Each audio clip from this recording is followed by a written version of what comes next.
창세기 9장 1절부터 7절까지 말씀입니다. 하나님이 노아와 그 아들들에게 복을 주시며 그들에게 이르시되 생육하고 번성하여 땅에 충만하라. 땅의 모든 짐승과 공중의 모든 새와 땅에 기는 모든 것과 바다의 모든 물고기가 너희를 두려워하며 너희를 무서워하리니 이것들은 너희의 손에 붙였음이니라. 모든 산 동물은 너희의 먹을 것이 될지라.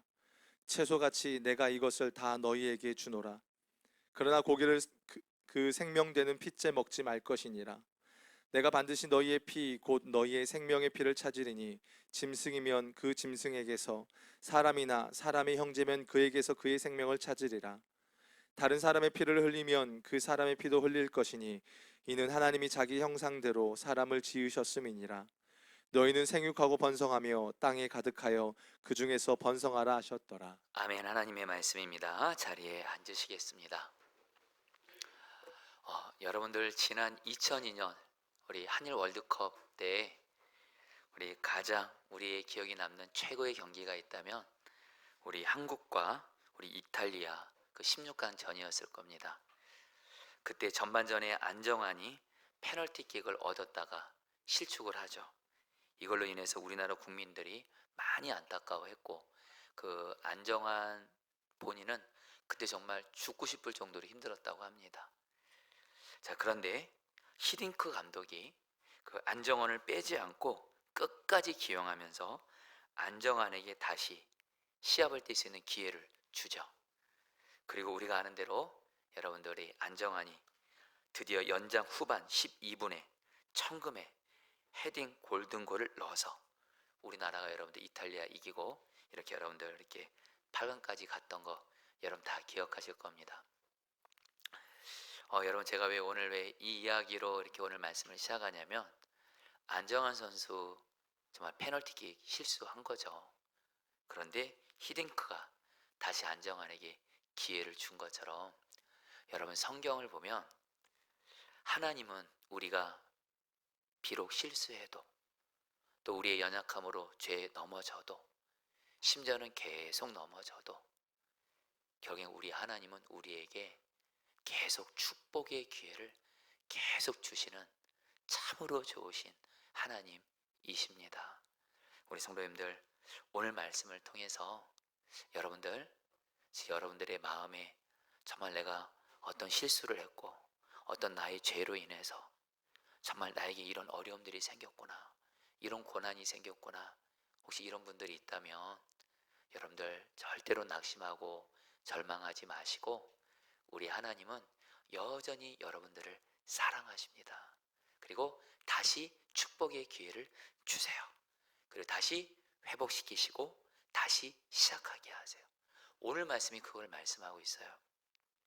여러분, 우리가 아는 대로 여러분 창세기, 우리 창세기 9장에서 노아와 가족들이 방주에서 나왔죠. 방주에서 이제 나오고 나서 이후의 사건에서 말씀하는데, 우리가 아는 대로 노아 시대의 사람들은 죄를 범했죠. 그래서 어떻게 됐죠? 결국에는 하나님이 그 사람들 지은 것을 후회하시고 마음 아파하시면서 대홍수로 이 세상을 심판하셨죠.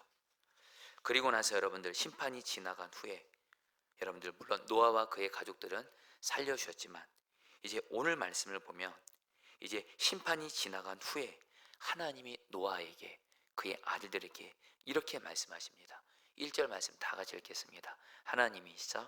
하나님이 노아와 그 아들들에게 복을 주시며 그들에게 이르시되 생육하고 번성하여 땅에 충만하라. 하나님이 노아와 그 아들들에게 복을 주시는 거예요. 그러면서 생육하고 번성하여 땅에 충만하라 하면서 축복을 주시기를 약속하시고 실제로 노아와 그 아들들에게 축복을 주십니다. 자, 그런데 여러분들, 생육하고 번성하여 땅에 충만하라, 이 말씀 어디서 많이 들어본 것 같지 않습니까? 창세기에서 계속 나오는 말이 있는데 바로 생육하고 번성하여 땅에 충만하라. 제일 먼저 나온 데가 어디죠? 창세기 1장 28절에서 하나님이 사람을 처음 창조하고 나서 사람에게 제일 먼저 하신 말씀이 바로 생육하고 번성하여 땅에 충만하라 하시며 복을 주신 거예요. 성도님들, 오늘 저는 여러분들에게 어떤 하나님을 전하려고 하냐면요, 우리 하나님은 우리를 사랑하셔서 우리에게 축복을 주시기를 원하시는 하나님이시라는 거예요. 여러분, 결코 하나님이 주시는 축복을 구하고 바라는 거 결코 기복신앙 아닙니다. 바르게만 여러분들 하나님을 알면, 여러분, 우리 하나님은 저 여러분들을 사랑하셔서 우리에게 축복을 주기를 원하세요. 그래서 사람을 제일 먼저 지었을 때 하신 일이 뭐요? 생육하고 번성하여 땅에 충만하라 하시며 여러분 축복하셨어요. 자, 그런데 우리가 아는 대로 창세기 3장에서 아담과 하와가 죄를 짓죠. 결국엔 타락하게 되죠. 그러니까 하나님께 심판을 받게 되죠. 자, 그런데 여러분들, 하나님께서 그 사람들을, 여러분 아담과 하와를 그들이 지은 죄 때문에 심판하시는 걸로 끝내시나요? 그렇지 않습니다. 창세기 5장을 보면 하나님은 또다시 사람에게 축복을 주세요. 창세기 5장 2절 말씀, 남자와 여자를 같이 읽겠습니다. 시작. 남자와 여자를 창조하셨고 그들이 창조되던 날에 하나님이 그들에게 복을 주시고 그들의 이름을 사람이라 일컬으셨더라. 하나님이 또다시 여러분 죄로 인해서 심판받았던 그 사람들을 다시 그들을 축복하세요. 자, 그리고 나서 우리가 아는 대로 노아 시대가 옵니다. 또 사람들이 또 죄 짓습니다. 그래서 하나님은 죄가, 우리 하나님은 여러분들 꼭 기억하시기 뭐냐면 공의의 하나님이세요. 거룩하신 하나님이세요. 그래서 하나님은 죄를 반드시 심판하세요. 그렇기 때문에 우리가 아는 대로 노아 시대에 사람들이 또 죄를 계속 짓고 온 땅에 죄가 가득하니까 하나님이 대홍수로 또 여러분들 세상을 심판하시죠. 징계하시죠. 근데 여러분, 그게 결론이 아니라는 거예요. 바로 여러분 또 창세기 8장 10절에서 하나님이 방주 속에 있는 노아에게 또 이렇게 말씀하세요. 창세기 8장 17절, 방주 속에 있을 때 하신 말씀입니다. 너와 함께, 시작. 너와 함께한 모든 혈육 있는 생물 곧 새와 가축과 땅에 기는 모든 것을 다 이끌어내라. 이것들이 땅에서 생육하고 땅에서 번성하리라 하시며 하나님이 또 축복하시는 거예요. 그리고 마지막으로 오늘 말씀에서 이제 노아가 그 가족들과 함께 방주 밖을 나왔을 때, 우리 지난주 말씀 하나님께 예배드리고 나서 하나님께서 노아에게 또 뭐라고 말씀하세요? 오늘 말씀 마지막 7절 말씀 한번 읽겠습니다. 너희는, 시작. 너희는 생육하고 번성하며 땅에 가득하여 그 중에 번성을 하셨더라. 여러분, 이 창세기 말씀을 통해서 또 노아에 대한 말씀을 통해서 여러분 우리는 뭘 깨달아요? 하나님은 우리를 사랑하셔서 축복을 주기를 원하시는 하나님이세요. 여러분, 창세기는 계속 그걸 계속 말씀하고 있어요. 하나님이 사람들을 먼저 지으시고 나서 내가 너희들을 축복하리라 그랬어요. 내 사람들이 여러분 죄를 지었어요. 하나님은 그러니까 징계하시죠. 심판하시죠. 그게 끝이 아니에요. 그리고 나서 하나님의 본 마음은 심판이 아닙니다. 징계가 아닙니다. 하나님의 본 마음은 사랑이고 축복이에요. 그래서 또다시 생육하고 번성하여 충만하라. 또 축복하세요. 그러다가 또 사람들이 죄 짓고 하나님은 또 어쩔 수 없이 심판하셔야 되고, 그러니까 또 심판받고 나서 사람들이, 하나님이 거기서 끝내나요? 하나님은 또다시 말씀하세요. 생육하고 번성하여 땅에 충만하라. 여러분, 이걸 통해서 우리가 절실히 깨닫는 하나님의 마음을 아셔야 돼요. 하나님은 하나님의 백성들이고 하나님의 자녀들인 저와 여러분들을 향해서, 여러분들, 하나님의 본 마음은 심판이 아니고 징계가 아니고 오직 사랑이요 축복인 줄 믿습니다. 여러분들, 오늘 말씀을 통해 주님이 우리에게 주시는 메시지는 뭐예요? 여러분, 우리는 사실 하나님을 믿고 예수님을 믿는다 하면서도 죄를 짓습니다. 반복해서 죄 넘어질 때 있습니다. 그리고 주님과 나 사이만 아는 어떤 은밀한 죄도 있을 수가 있습니다. 그러면 성도님들, 하나님은 공의로운 하나님이세요. 거룩하신 하나님이세요. 하나님은 죄를 짓는 우리를 사랑은 하시지만 그 죄는 싫어하십니다. 그래서 어떻게 해요? 우리를 그 죄에서 벗어나게 하기 위해서, 그 죄를 끊어버리게 하기 위해서, 우리가 영적으로 깨어있어서 스스로 그 죄에서 벗어나고 그 죄를 끊어버리면 너무 좋겠지만 사실 우리는 그러지 못할 때가 있습니다. 결국엔 하나님이 어떻게 해요? 징계를 허락하세요. 사랑의 징계입니다. 마치 여러분들 자녀 있으신 분들, 내 자녀가 죄악을 행하고 악한 짓을 행하고 나쁜 짓을 행하면 여러분 어떻게든 부모는 그 자녀를 사랑의 징계를 하는 게 진짜 부모잖아요. 그게 내 자녀를 사랑한다는 증거잖아요. 가장 무서운 건 내 자식이 무슨 죄를 지어도 내버려 두는 거, 방치하는 거. 이게 여러분, 이게 가장 무서운 거예요. 하나님은 저와 여러분들 절대로 포기하지 않습니다. 죄 지을 때 내버려 두지 않습니다. 왜요? 사랑하시기 때문에. 그래서 우리에게 사랑의 징계를 허락하세요. 그런데 여러분들, 이 하나님의 징계가 결코 가볍지 않다라는 거예요. 정신이 번쩍 들 정도로 하나님의 징계가 여러분들, 우리에게 여러분 사실 어려움이 있습니다. 왜요? 그래야지 우리가 죄에서 끊어버리거든요. 그래서 우리가 그 지었던 죄에서 회개하고 돌이키거든요. 하나님이 그래서 여러분 우리에게 징계를 허락하셔서, 사실 저도 그렇고 여러분도 그렇고 사실 우리의 삶에 내가 하나님께 지은 죄로 인해서 하나님께 징계받아서 격인 생긴 고난들이 사실은 있습니다. 성경은 또 그렇게 말씀합니다. 그런데 여러분들, 우리는 내가 하나님께 지은 죄로, 내가 하나님께 징계로 받은 고난이, 이것으로 인해서 너무 힘들 때 이걸로 낙심만 하시면 안 돼요. 다시 한번, 하나님의 본 마음은 심판이 아니고 징계가 아니고 사랑이고 축복입니다.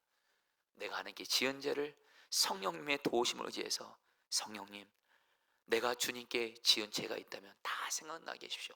그럼 성령이 죄를 다 생각나게 하실 거예요. 그럼 그 죄를 예수님의 보혈을 의해서 하나하나 구체적으로, 여러분 회개는 막연하게 하시면 안 돼요. 분명히 내가 어떠한 죄를 하나님께 지었는지 입술로 고백하고 인정하셔야 돼요. 그리고 주님, 예수님의 보혈로 내 죄를 씻어주세요. 그리고 하나님, 나를 향한 하나님의 본심은 사랑이죠, 축복이죠. 나를 향한 하나님의 본심은 심판과 진노 아니죠. 하나님, 나에게 축복의 기회를 다시 주십시오. 하나님의 징계를 거두시고 하나님의 축복을 다시 회복시켜 주십시오. 기도하며 나아가면 반드시 하나님은 하나님의 징계를 거두시고 축복의 기회를 다시 주시는 줄 믿습니다. 여러분들, 그렇기 때문에 저와 여러분들, 내가 하나님 앞에 어떤 죄에 넘어지고 반복해서 죄에 넘어질 때, 그것을 인해서 실수하고 연약해서 죄에 넘어지는 나를 보면서 낙심하지 마시고, 언제나 나를 변함없이 사랑하시고 언제나 나를 용서하시고 언제나 나에게 축복을 주시고자 하시는 그 하나님을 바라보면서 다시 시작하시기를 축복합니다. 여러분, 지난 주간에 우리 그 교회 여름 성경학교를 준비하느라 우리 선생님들이 정말 교회 주중에도 오셔서 정말 많이 수고들을 하셨어요.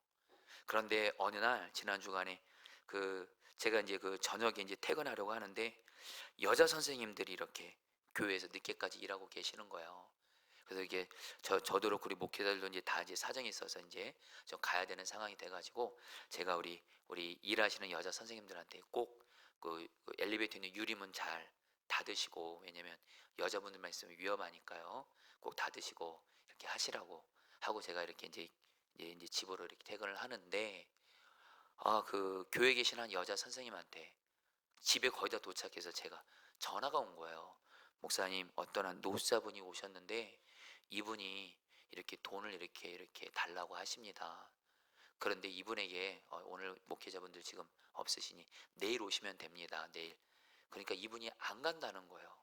그리고 그만 그 교회 그 유리문을 열어주셨나 봐요.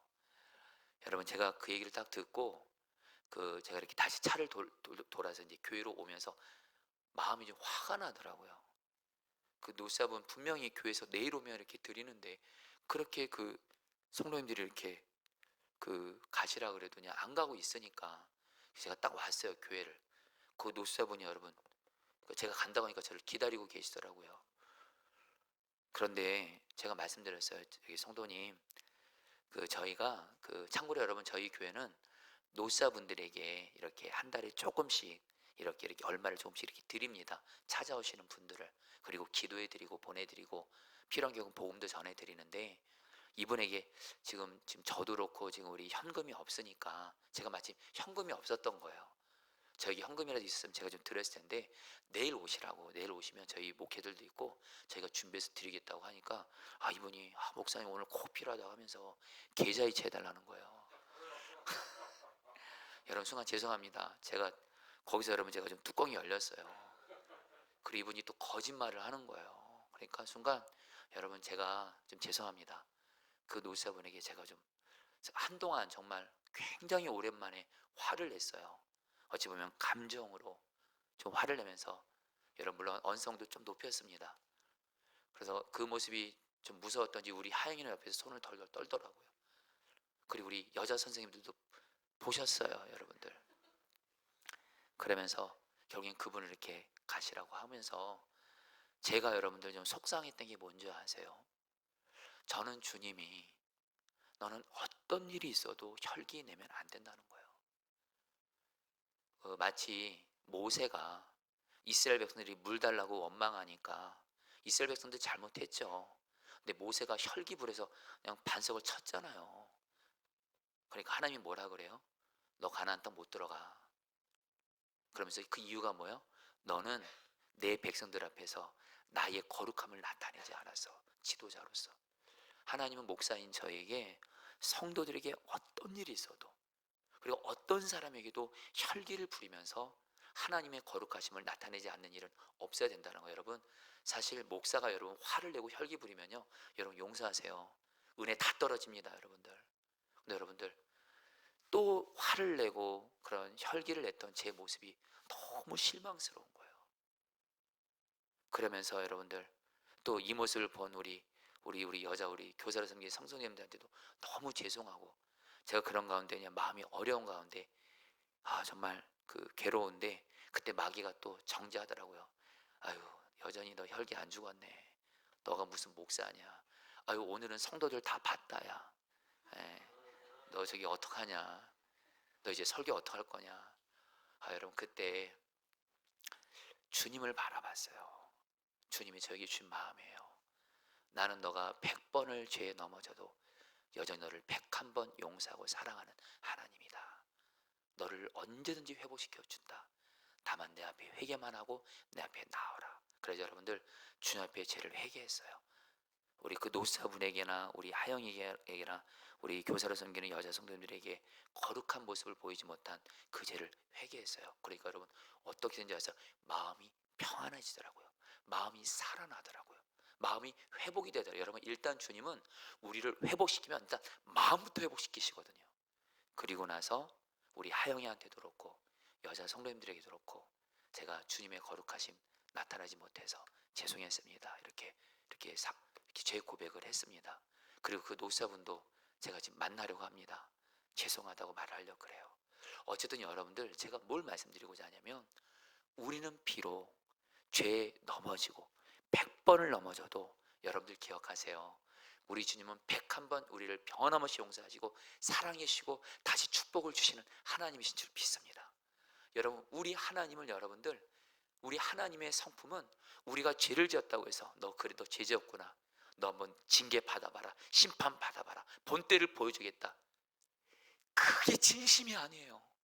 하나님의 본심은 우리를 사랑하셔서 우리를 죄에서 돌이키게 하심으로 결국에는 축복을 다시 주시려고 하시는 것이 하나님의 본 마음인 줄 믿습니다.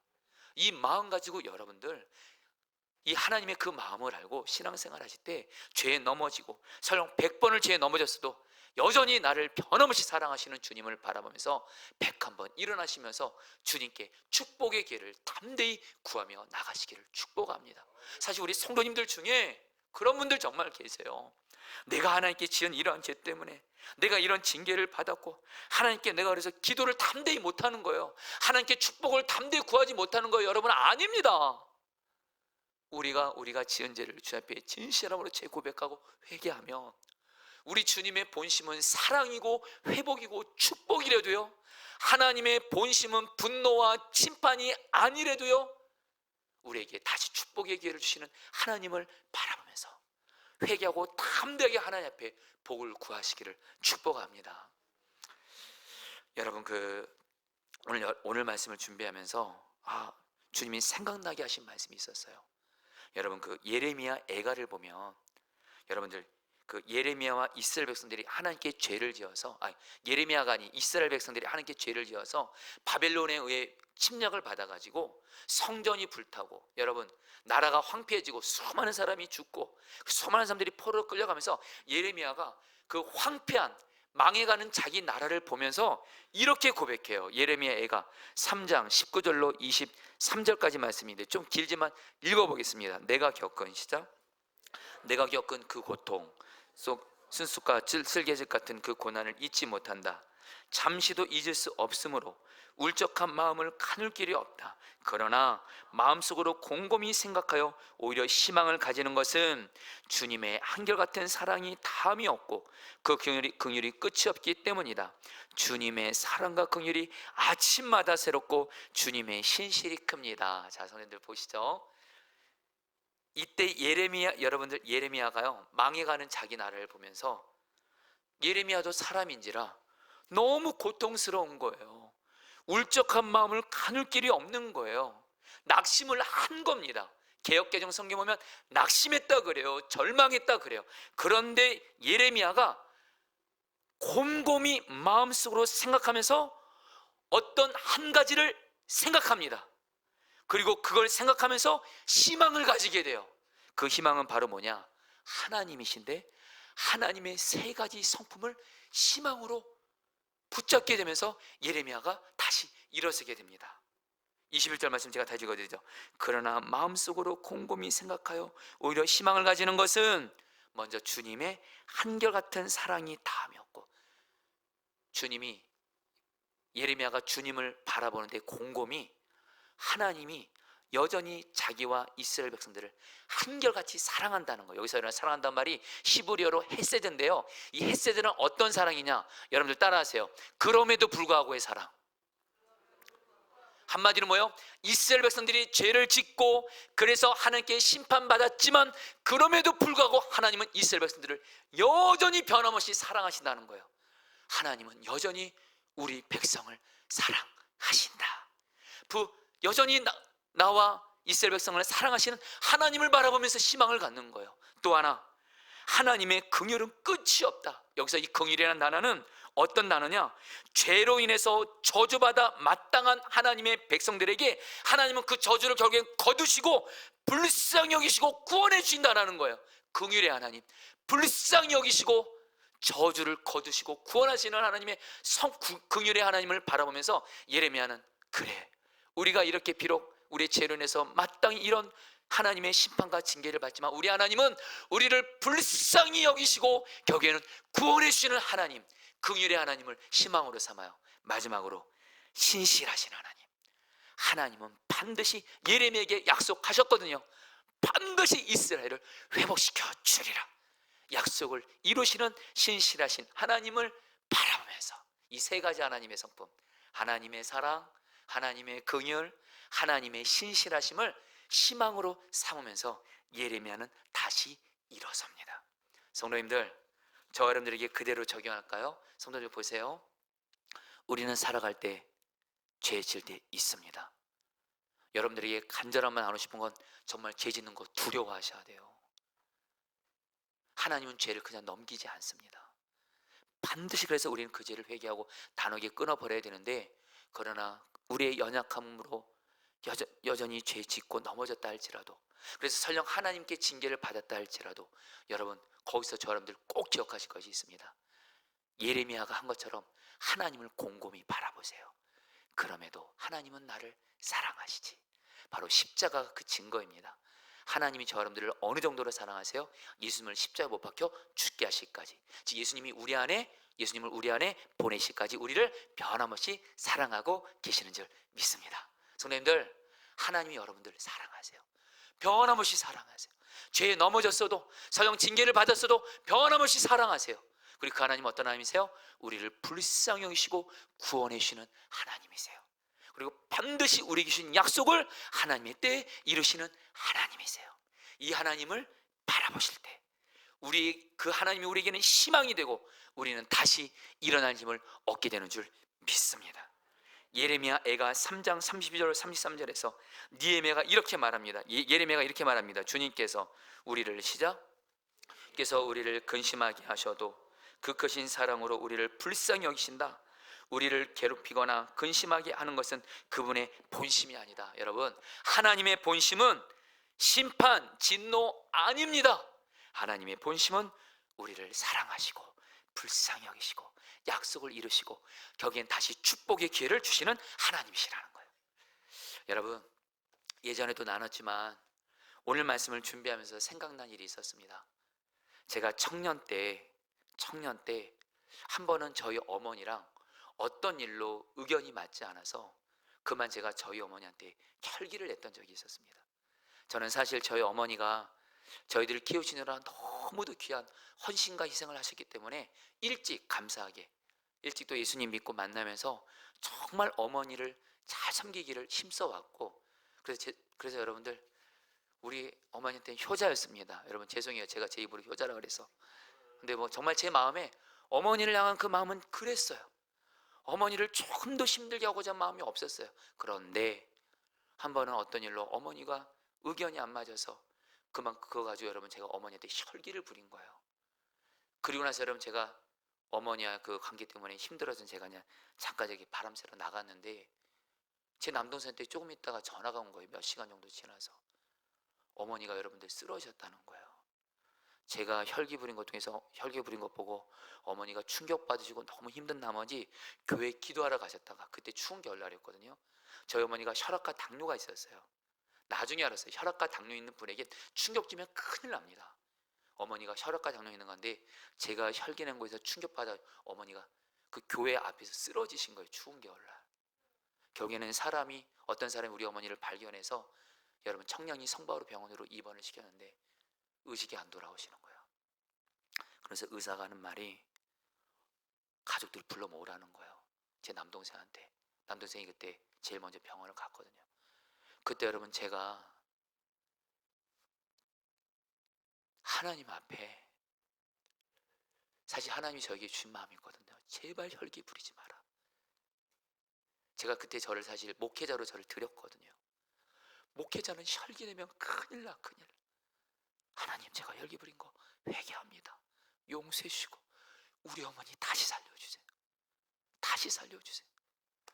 그때 정말 가슴을 찢고 회개하며 정말 하나님께 기도했을 때 감사하게 기도 중에 말씀이 떠오르더라고요. 말씀을 주신 거죠. 죽은 나사로도 살리신 예수님. 예수님이 죽은 나사로 살리신 것처럼 우리 어머니 살리십시오. 저에게 어머니에게 효도할 수 있는 기회를 다시 주십시오. 정말 제 인생에 가장 간절한 기도를 올려드립니다. 그리고 나서 여러분들 이렇게 어머니가 의식이 깨어나신 거예요. 살아나신 거예요. 그리고 그때부터 지금까지 정말 하나님께서 저희 어머니를 정말 신실하게 지키고 돌보고 계시고, 저는 할 수 있는 최선을 다해서 지금 저희 어머니에게 여러분 공경하고 섬기고 있습니다.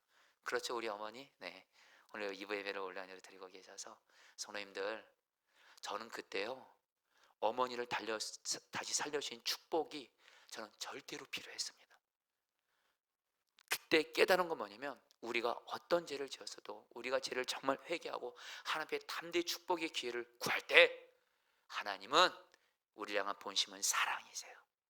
여러분들, 그리고 회복이고 축복이에요. 그 하나님을 바라보면서 여러분도 내가 지은 죄로 인해서 죄책감에 무너져 있지 마시고 죄를 회개하고 담대하게 하나님 앞에 나에게 다시 축복의 기회를 주시는 하나님께 담대하게 기도하시기를 축복합니다. 그러면서 여러분들에게 한 가지를 더 나누고 싶어요.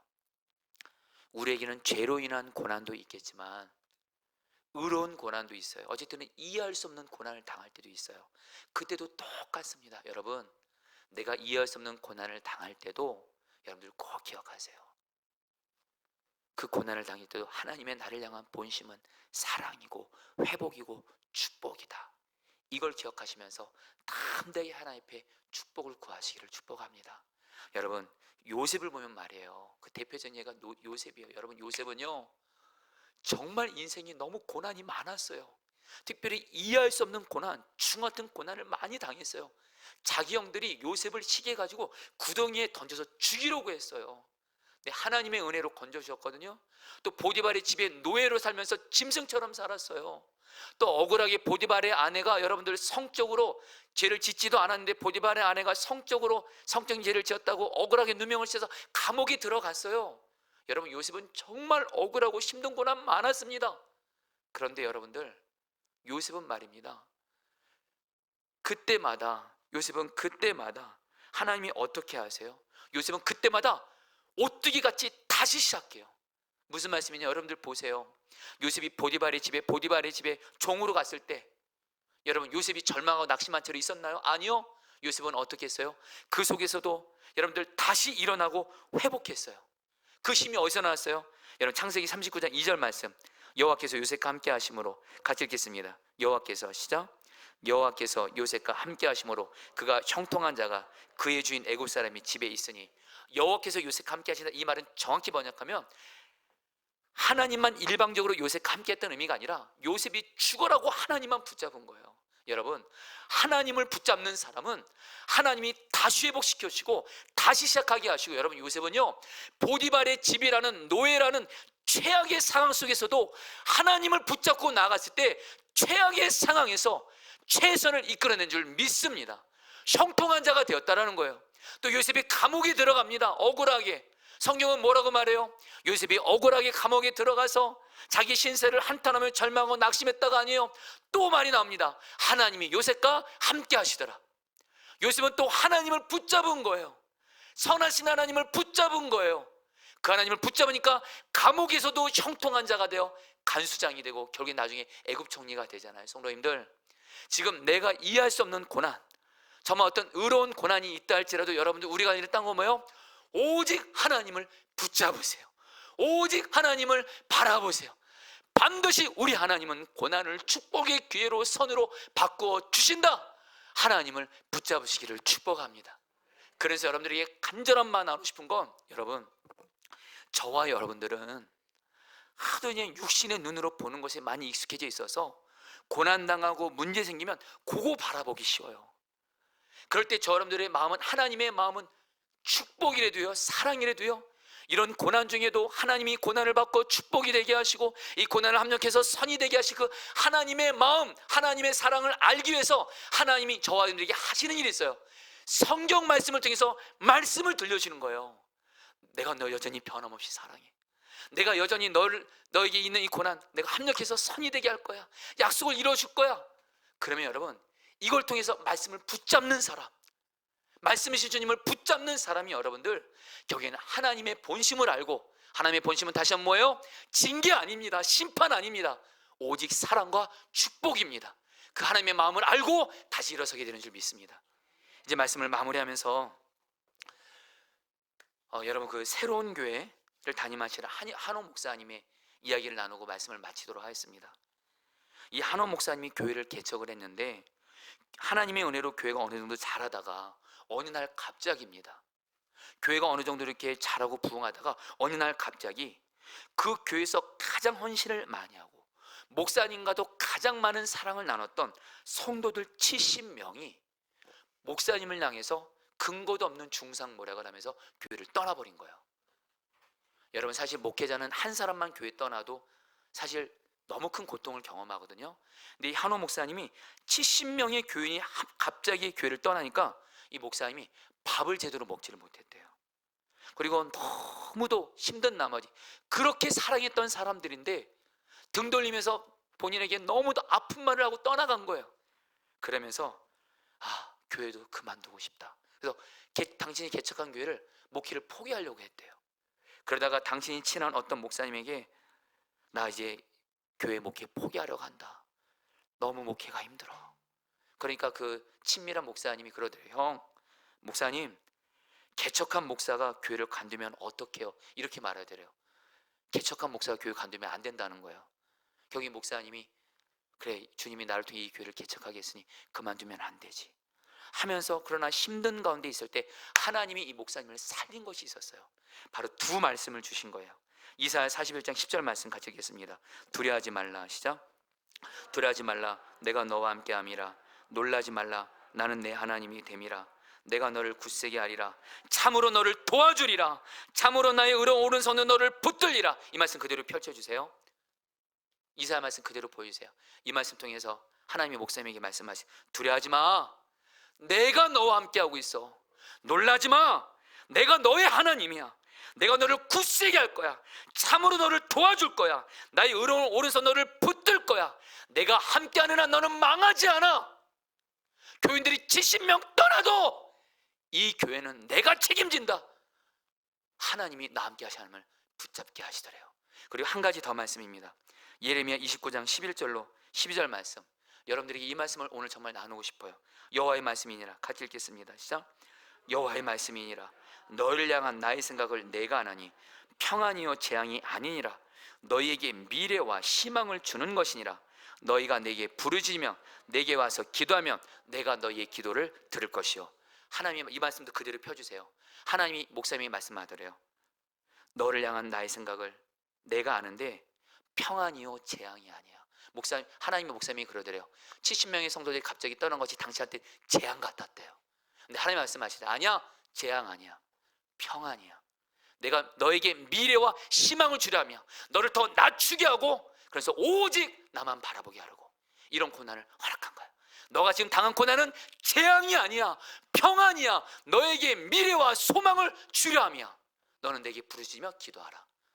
목사님이 그래서 내게 희망은 재앙이 아니구나, 이거는 평안이구나, 나에게 미래와 희망을 주는 것이구나 하면서 하나님께 부르짖어 하나님 이 고난이 선으로 바꿔지게 해주시오 기도하니까 어떤 일이 생기냐, 얼마 있다가 70명 나간 그 성도들과는 한 10배 되는 그런 성도들을 하나님이 계속 보내주면서 지금 한국교회에서 굉장히 귀하게 부흥하는 너무도 귀한 교회로 주님이 자라게 하셨어요.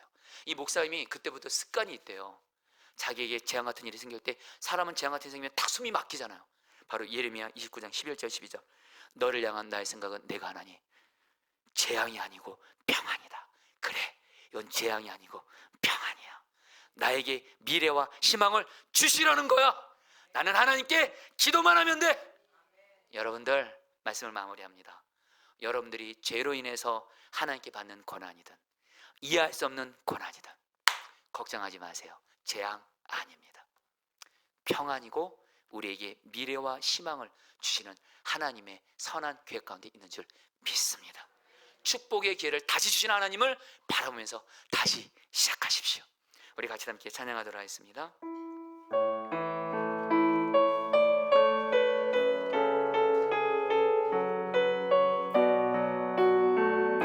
하나님의 사랑을 사모하는 자, 하나님의 사랑을 사모하는 자, 하나님의 평안을 바라보는 자, 너의 모든 것 창조하신 우리 주님이 너를 얼마나 하나님은 나를 사랑하십니다. 변함없이. 하나님께 찬양과 경배하는 자, 하나님의 선하심을 닮아가는 자, 너의 모든 것 창조하신 우리 주님이 너를 자녀 삼으시오. 하나님 사랑의 눈으로, 하나님 사랑의 눈으로 너를 어느 때나 바라보시고, 하나님 인자 안기로서 언제나 너에게 기울이시니 어두움에 밝은 빛을 비춰주시고 너의 작은 신음에도 응답하시니 너는 어느 곳에 있든지 주를 향하고 주만 하나님 사랑의 바라보지라. 하나님 사랑의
성도님들, 사실 오늘 이 말씀은 제가 지난 주간 여러 고난을 당한 성도님들을 만나고 상담하고 신방하면서 주신 말씀인데, 한 성도님이 계십니다. 그분은 참 신실하게 신앙생활 하신 분이신데 인간적인 눈으로 볼 때 어찌 보면 재앙 같은 고난을 당하신 거예요. 그분을 만나서 상담한 게 제 마음속에 계속 있는 가운데 주님이 오늘 말씀을 통해서 그 성도님을 포함해서 정말 고난 가운데 있는 성도들에게 주신 말씀이 있었습니다. 우리가 지금 당하고 있는 고난 재앙 아닙니다. 평안입니다. 우리에게 미래와 희망을 주시려는 겁니다. 우리에게 임한 어떤 재앙 같은 고난, 위기 같은 고난, 나를 망하게 하지 않습니다. 하나님의 본심은 사랑입니다. 하나님의 본심은 회복입니다. 축복입니다. 우리를 사랑하셔서 축복을 주길 원하십니다. 우리 다 함께 그 하나님을 바라보면서 나를 변함없이 사랑하신 하나님, 나에게 다시 축복의 길을 허락하여 주옵소서. 주여 한번 기도하겠습니다. 사랑의 눈으로 너를 어느 때나 바라보시고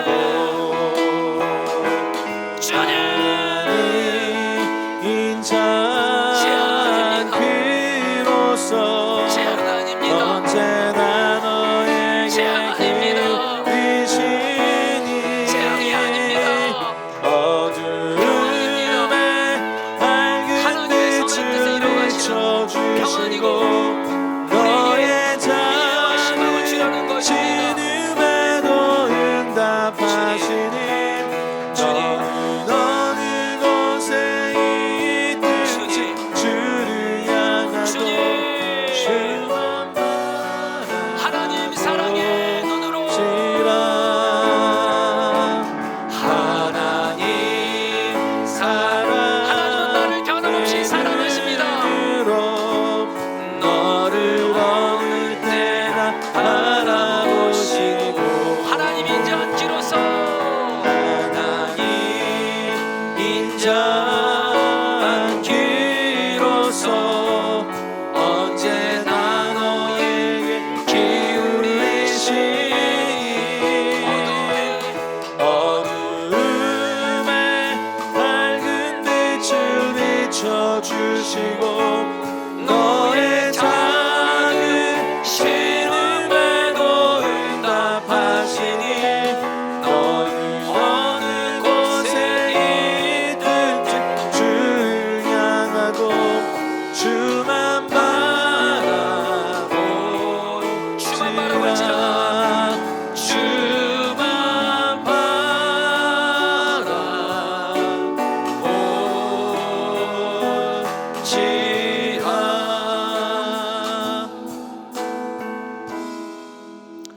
우리의 연약함에 상관없이 우리가 계속 죄짓고 넘어지고 실수해도 그럼에도 불구하고 우리를 사랑하시고 그럼에도 불구하고 우리를 불쌍히 여기시고 구원하시는 약속을 신실히 이루시는 지키시는 하나님을 찬양합니다.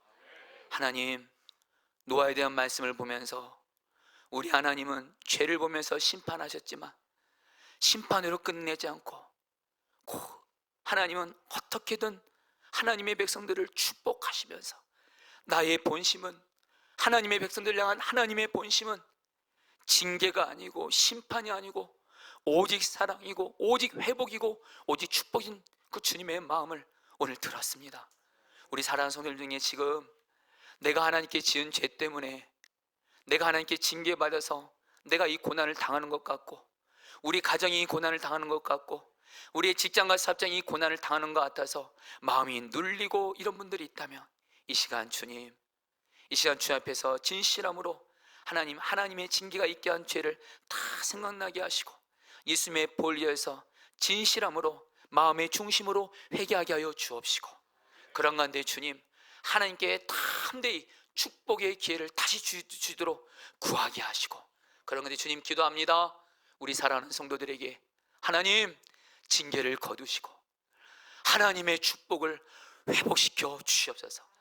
다시 축복의 기회를 주시옵소서.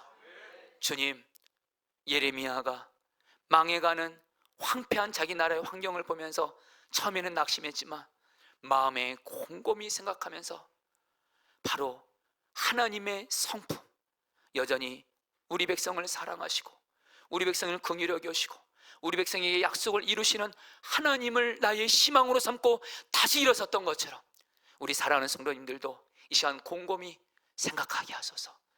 문제 바라보지 말게 하소서. 하나님을 바라보게 하소서. 나를 변함없이 사랑하시는 하나님, 내가 죄를 지어도 반복적으로 넘어져도 그럼에도 불구하고 십자가 사랑으로 나를 사랑하시는 주님을 바라보게 하여 주옵시고, 나를 불쌍히 여기시고 나를 구원하시는 긍휼의 하나님을 바라보게 하여 주옵시고, 약속을 반드시 이루시는 신실하신 하나님을 바라보면서 오직 하나님을 나의 희망으로 삼고 다시 일어서게 하여 주시옵소서. 나에게 다시 축복의 기회를 주시는 하나님을 바라보면서 다시 시작하게 하여 주시옵소서. 나 여호와의 말씀이니라. 너를 향한 나의 생각은 내가 아나니 평안이요 재앙이 아니니라. 너에게 미래와 희망을 주는 것이니라. 아멘입니다.